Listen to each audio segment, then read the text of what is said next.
कौन से मेथड से पढ़ाएंगे, कौन से वे से पढ़ाएंगे, we plan. Okay, you want to have what is it? So anything else? Yes. Very good. So she is telling कि हम लोग प्री प्लान भी करते हैं कि what we are going to teach, कितने समय में पढ़ाना है, कौन से किस तरह उस लेसन को ब्यूटीफुल बनाना है. What all comes in your mind? So she talked about activities.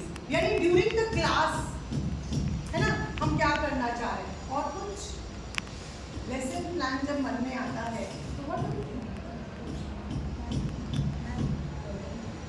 जब हम क्वेश्चन पूछे थे स्टूडेंट से तो वो कैसे आंसर दे सकते हैं, उनके बारे में भी हम सोचते हैं प्लान बनाते हैं. Yes. So Ujala is trying to say assessment तक गई वो.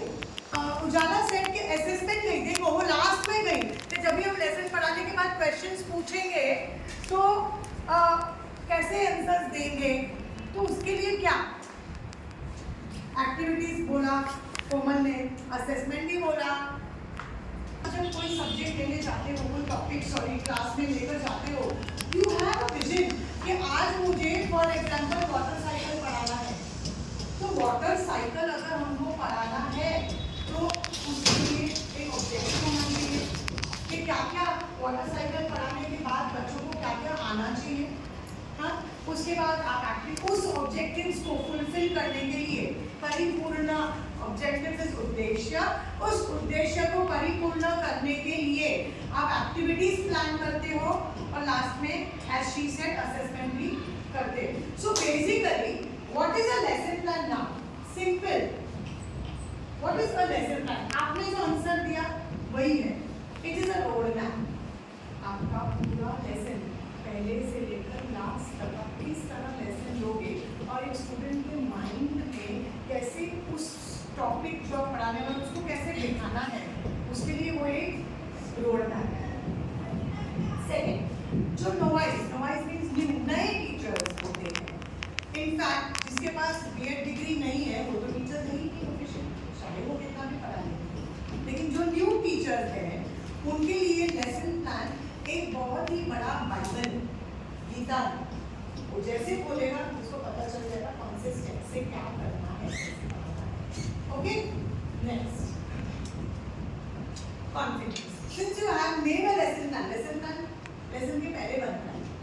So since you have made a lesson plan you have confidence now कि भाई आप कैसे कैसे उसको पढ़ाने वाले हो, क्या करवाने वाले हो, एंड में क्या स्टूडेंट्स को समझ में आएगा. So it builds up confidence in teachers. फिर how and what to teach, है ना, आप क्या पढ़ाने वाले हो, उसको किस तरह पढ़ाने वाले हो, क्यों पढ़ाने वाले हो, ये सारा एक पॉइंट लेसन प्लान में जाके तो आपको समझ में आ जाता है. Okay, and lastly is the time management. Since you are making a lesson plan, देखो हम भी आप जब लेसन प्लान बना रहे थे तो किसी कैरेक्टरिस्टिक्स में सब 15 पॉइंट्स है तो हम आपको पूछते थे क्या ये 15 पॉइंट्स आप 1 आवर में कवर कर सकते हो. You said no. तो हम बोलते आप 1 आवर में कितना कवर करोगे, तो यू से 5. तो हम क्या बोलते ठीक है 5 के 3 lesson plan. So when you make a lesson plan you can manage the time. Okay, so this is basically the characteristics you can call or meaning or importance why you have to make a lesson plan. अभी जैसे हमने पहले discuss किया lesson plan जो होता है आप उसको 3 पॉइंट ऑफ व्यू से सोचना है. First is objectives.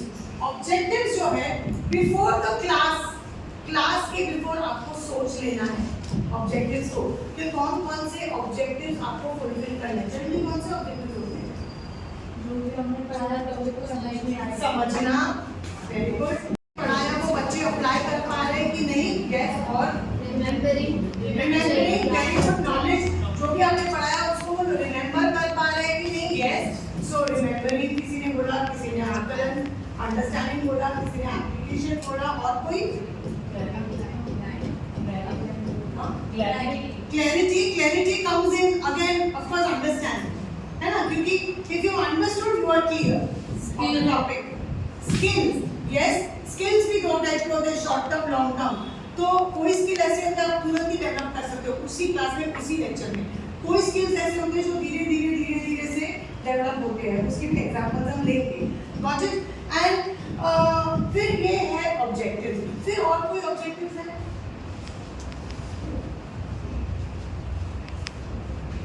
Why we are learning a particular हाँ, yes, so that comes in all application knowledge. पढ़ाते पढ़ाते बच्चों को आपको क्या क्रिएट करना है? Curiosity, interest. हाँ, तो ये इंटरेस्ट भी एक ऑब्जेक्टिव है. वो कौन सा किसका पार्ट है वो मैं आपको बाद में बताऊंगी.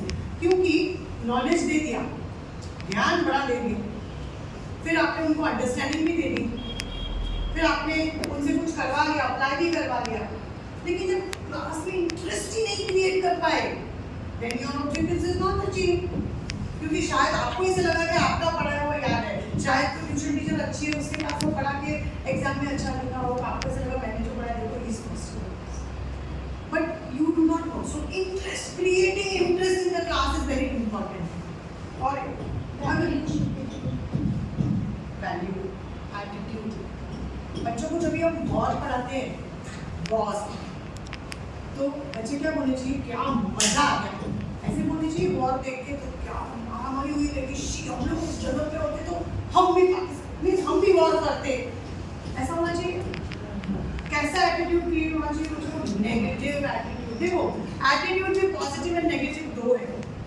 हाँ, नेगेटिव एटीट्यूड टुवर्ड्स वॉर उनको भी क्रिएट होना चाहिए कि war is not a good thing. यानी वो वॉर से, अभी देखो यहाँ पर मैं कहाँ आपको रिलेट कर रही हूँ. हाँ, आपने वॉर पढ़ा है हिस्ट्री में, आपने वॉर के लिए ऐसे पढ़ाना है आपको कि उनके दिमाग में एक नेगेटिव एटीट्यूड क्रिएट करो. हाँ, लेकिन साथ साथ में थीम भी पढ़ाओ. आज के ज़माने में वॉर नहीं होता है, वो इजराइल, उसके लिए आपको बहुत आगे जाना पड़ता है. तो घर में छोटे छोटे जो झगड़े होते हैं उसके लिए भी नेगेटिव. देखो आप थीम, एक वैल्यू डाल रहे हो बच्चों में. आप समझ रहे हो व्हाट आई एम ट्राइंग? एक लेसन को 35 मिनट्स के लेसन को पढ़ाते पढ़ाते 35 पॉइंट्स याद रखने हैं. तो see how you are creating a value. हाँ, उसके बाद आप समझो न्यूट्रॉन्स, प्रोटॉन्स और न्यूक्लियस पढ़ा रहे हो बच्चों को. न्यूट्रॉन्स, प्रोटॉन्स एंड इलेक्ट्रॉन्स पढ़ा रहे हो बच्चों को. Any science? Neutrons, protons and electrons, which two are equal? Yes. Protons and electrons are equal. Neutrons are not equal. फिर भी ये सारे सिंक में चलते हैं. जब ये इनका सिंक बिगड़ गया तो क्या हुआ? शरीर में कहीं ना कहीं कुछ बीमारी होगी. दैट मींस आप क्या पढ़ा रहे हो? न्यूट्रॉन, प्रोटॉन, इलेक्ट्रॉन में बता सकते हो कि इक्विटी, इक्विटेबल और सिंक में, टीम में ये लोग चलते हैं, इसीलिए हमारा आज शरीर स्वस्थ है. देखो साइंस पढ़ा रहे हो, डाल क्या रहे हो उनमें? Value. This is theme teaching. आपको समझ में आ रहा है? आपको जो थीम टीचिंग से पढ़ाना है ना, सो पढ़ाते पढ़ाते उनमें वैल्यू डालना, that is called as theme teaching. हाँ, अभी ऑब्जेक्टिव देखो, आप कौन सा ऑब्जेक्टिव यहाँ पर आपने पढ़ाया, वैल्यू करवाया, आपने कौन सा ऑब्जेक्टिव यहाँ पर फुलफिल किया? Attitude of students. हाँ, उसके बाद और एक कोई चीज बहुत अच्छी है या some shoes या some earrings, तो आप क्या करते हो? और appreciation is one of the most important objective. Poem पढ़ाया तो आप लोगों को you appreciated the poet saying that the nature conservation, style of nature conservation was very beautiful. मैं आपको ये कराने वाली हूँ मेरी तारीफ में. That is also a beautiful session. तो ऐसे एप्रिसिएशन भी एक क्या है? ऑब्जेक्टिव है. तो भी सुनो शांति से, वो मैं आपको और आगे देती हूँ. तो ऑब्जेक्टिव्स आप बिफोर द क्लास रेडी करना है. क्या क्या आपको उनको रिमेम्बर करवाना है, क्या क्या आपको उनको अंडरस्टैंड करवाना है. जो भी आप रिमेम्बर और अंडरस्टैंड करवाते हो उसको आपको बोलो बच्चे अप्लाई कर सके न्यू सिचुएशन में, वो भी आपको देखना है. फिर आपको स्किल्स भी डेवलप करने हैं कि लेटर ऑन हर बच्चा एक ही प्रोफेशन में जाएगा नहीं. कोई ज्योग्राफी में कुछ बनता है, कोई हिस्ट्री में कुछ बनता है, कोई साइंस में डॉक्टर कुछ बनता है, कोई मैथ में सीए बनते हैं. तो आर यू अंडरस्टैंडिंग? उस बच्चे का इंटरेस्ट देख के उसको ऐसा ट्रेन करो कि लाइफ में वो उस स्किल को उठा जहाँ पर कुछ बन सके। स्किल पढ़ाते पढ़ाते ये चार ऑब्जेक्टिव्स हुए। पढ़ाते पढ़ाते इंटरेस्ट क्रिएट करना, this is also an objective. 6 attitude approach, nature conservation के जब आप पढ़ा रहे हैं तो ऐसे ऐसे एग्जांपल्स दे दो कि जहाँ पर बच्चों को एक नेगेटिव फीलिंग आ जाए कि स्टॉप प्लास्टिक और एक पॉजिटिव फीलिंग आ जाए grow more please. Are you understanding? Attitude, appreciation, ऐसे ऐसे चीज़ों को ऐसे पढ़ाओ कि बच्चे वहाँ पर अप्रिसिएशन मोड तक पहुँच जाए, they appreciate the game, the concept. तो स्किल मैंने बोला।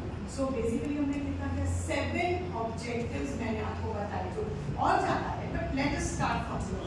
सो ये 7 ऑब्जेक्टिव्स आपको दिमाग में रखने हैं। I repeat, remembering, understanding, application, skills, interest, attitude, appreciation. So all together 7 objectives एक अच्छा टीचर ध्यान में रखता है। फिर तो बिफोर द क्लास हमने इतना सारा काम किया, 7 ऑब्जेक्टिव्स के हिसाब से आपका लेसन को प्लान किया। हमने लेसन प्लान में देखा कि we have general objectives and specification. Let me tell you, ये बहुत ही थियोरेटिकल आज का सेशन है। So you may feel sleepy बीच में। Can we ma'am we need a break, ज़्यादा हो जाए, we will take a break of 5 minute, बहुत होता है चलो कुछ नहीं। So 5 to 10 minutes का हम लोग कभी break ले लें, because this is very important but very theoretical. Okay, ये समझना है सब। So general objectives and specific objectives, or you can call it as specifications, or you can call it as instructional objectives. Okay, now let us see. General objectives आप सब लोग लिखते हो? Yes ma'am. क्या लिखते हो उसमें? Very good. मैं भी, हम लोग सब टीचर साथ में पढ़ाएंगे। मैं मेरा नॉलेज पढ़ाऊंगी, चित्रा मैम अपना जेंडर पढ़ाएंगे, ये अपना टीचिंग लर्निंग पढ़ाएंगे। आप लोग जिसको जो सुनना है सुनो। Raise your hand. Remembering, applying and understanding. Yes, remembering में आप क्या लिखते हो exam? If the child remembers the previous knowledge which has taught to him. समझो आप, समझो फॉर एग्जाम्पल आप नाउन पढ़ा, तो what do you like in remembering? Ma'am अगर हमने नाउन में टाइप्स ऑफ नाउन लिया है तो उसमें हम बोलेंगे pupil remembers the types of noun which we have teach. Pupil remembers the different types of nouns. अभी वो आपको दिख रहे हैं? देखा? अगर मैं इतना ही मैंने आपको बोल दिया, आपके पूरे क्लास में रिमेम्बर कर लिया था, आपको दिख रहा है कि अभी समझो अंडरस्टैंडिंग, आकलन। तो टाइप्स ऑफ नाउन के लिए क्या लिखोगे? The pupil understands the types of noun. आपको वो दिख रहा है क्या कि अंडरस्टैंड किया है? वो आप शो रहे हो। हाँ, फिर एप्लीकेशन आया। The pupil applies the knowledge and understanding of types of noun in new situation. इतना भी आपने गैस कर लिया कि उसमें अप्लाई कर लिया कि जब घर से बाहर गया, घर पे गया और अपने मम्मी पापा को या बहनों को पढ़ाया, न्यू सिचुएशन में अप्लाई किया, ये भी आपने सोच लिया। हाँ, तो वही मैं बोलना चाहती हूँ कि आपने एक जनरल ऑब्जेक्टिव बनाया, क्या समझने के लिए? वो आपको दिख रही है, वो वर्ब भी है, क्रिया है कि समझना, फिर अप्लाई करना, प्रयोजन में लाना, फिर आकलन करना, ये सारी क्रिया है। लेकिन let me tell you, these are not perfect action verbs. पढ़ाना ऐसा चाहिए कि जहाँ पर आपको एक्शन भी दिखे, लेकिन ये तो आपको फॉर्म करना ही है जनरल ऑब्जेक्टिव, क्योंकि पहले हमेशा एक जनरल ऑब्जेक्टिव आप फॉर्म करते हो। सबसे पहले remembering, the प्यूपिल remembers the types of nouns, the प्यूपिल understands the types of noun, the प्यूपिल applies the understanding and knowledge of types of noun in the new situation. ये आपने सोच लिया, बराबर, लेकिन ये जो आपने सोचा है वो सचमुच हो रहा है कि नहीं, वो आपको देखना है कि नहीं? तो यहाँ पर रोल आ जाएगा स्पेसिफिकेशन का नाम ही बता रहा है कि स्पेसिफिक। तो ये जो है अपना जनरल ऑब्जेक्टिव इतना ही सोच लो कि वो एक बहुत ब्रॉड स्टेटमेंट है, बहुत व्यापक स्टेटमेंट है, व्यापक। सेकंड, वो सिर्फ इतना ही फोकस करता है कि स्टूडेंट्स क्या पढ़ेंगे, स्टूडेंट ने क्या पढ़ा है वो नहीं, स्टूडेंट क्या पढ़ेंगे उतने पे ही फोकस करता है। एक एग्जांपल दिया है, the people understand the concept of consumer expertise. अभी हमने नाउन का दिया है तो रिपीट करने की जरूरत है। नाउ लेट अस सी मेन पार्ट, ये क्या है? नाउ स्पेसिफिक बिहेवियरल या इंस्ट्रक्शनल जो ऑब्जेक्टिव है वो कैसे होते हैं? नेम जैसे वो बहुत स्पेसिफिक होते हैं, वो बहुत क्लियर होते हैं। वो कैसे होते हैं? जो नॉलेज और स्किल पे पूरा फोकस उनका होता है। जैसे इधर क्या था? The people understand the concept of consumer exploitation. इससे आपको पता चलता है कुछ दिखता नहीं है, लेकिन यहाँ पर क्या एग्जाम्पल है? The pupil recollects the concept। मैंने आपको खड़े होकर पूछा, Reema for example, Reema is my student, मैंने उसको पूछा कि नॉट टेल मी, क्योंकि मैंने मेरे जनरल ऑब्जेक्टिव में क्या लिखा है कि my students understood the 3 types of nouns. हाँ लिखा है, लेकिन अभी मुझे कुछ जानना है कि वो अंडरस्टूड किए कि नहीं, स्पेसिफिकली जानना है। तो मैंने Reema tell me what are 3 types of nouns? common noun, couple noun, colloquial noun. Fine. उन्होंने क्या किया? रिकलेक्ट किया, रिकॉल किया, उन्होंने लिस्टिंग करके बता दिया। तो आपको समझ में आ रहा है? छोटा सा एग्जाम्पल दिया, यानी जब मैंने ये लिख दिया कि द प्यूपिल